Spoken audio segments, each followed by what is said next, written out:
در شهر و ناحیه‌های ولایت سوخت چورابینی‌های ورزشی نوروزی ادامه دارند. ساکنان دهه زرافشان ناحیه جبار رسولوف چون انعنه در میدان ورزشی مؤسسه تعلیمی دهه چورابینی ورزشی نوروزی را در نمودهای گوشتینگیری و گوشتینی کمربندی تشکیل نمودند.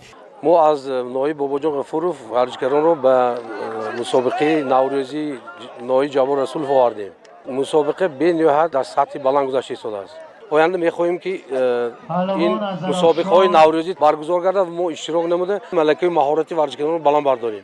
این مسابقه ورزشی با تشبث ساکنان ورزش دوست دهه، مربیان و ورزشکاران مکتب ورزشی و دستگیری مقامات اجرایی حکومت دولتی ناحیه جبار رسولوف و سخاوتمندان دهه زرافشان راه اندازی کرده شد.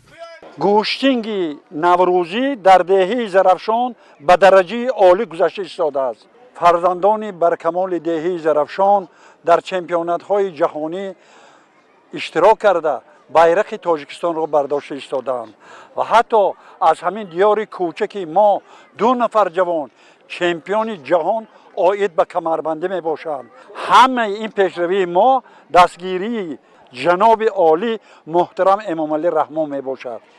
در این چورابینی ورزشی سراول کودکان و نورسان و جوانان دستپروران مکتب ورزشی دهه زرافشان مهارت سنجی کردند. سپس ورزشگران دیگر منطقه های کشور و گوشتینگیران پرتجربه دهه زرافشان در نمودهای گوشتینگیری و گوشتینی کمربندی روی میدان آمده بین هم زور آزمایی کردند. بر 4 حریف خود دست بالا گشته صاحب توفای نوروزی شدم. من آینده بسیار کوشش میکنم که پرچم جمهوری تاجیکستان را در سطح بین‌المللی بالا بردارم.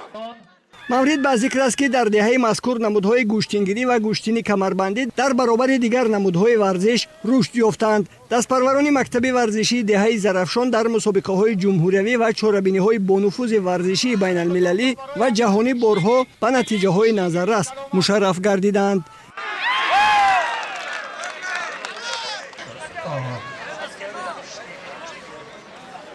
بسیار در سطح عالی از تمام شهر ناحیه ما مهمانان را دعوت کردیم. در دهه ما همین نمودهای گوشتینگ ملی، گوشتینگیری و گوشتینگ ملی کمربندی بسیار رشد یافته است.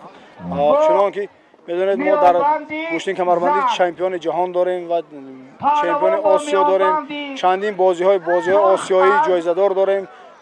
نمود گوشتینگ کمربند و گوشتینگ ملی گوشتینگیری هم همین خیلی رشد یافته ایستاده است.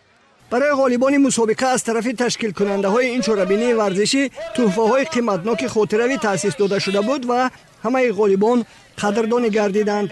همچنین شخصان سخاوتمند ورزش دوست برای بهترین زورآزمایی ها مبلغ های پولی تقدیم کردند. دوستداران گوشتین کشور از برگزاری این چورابینی ورزشی نوروزی که در سطح بلند تشکیلی جریان گرفت بالید روح و مسرور گردیدند.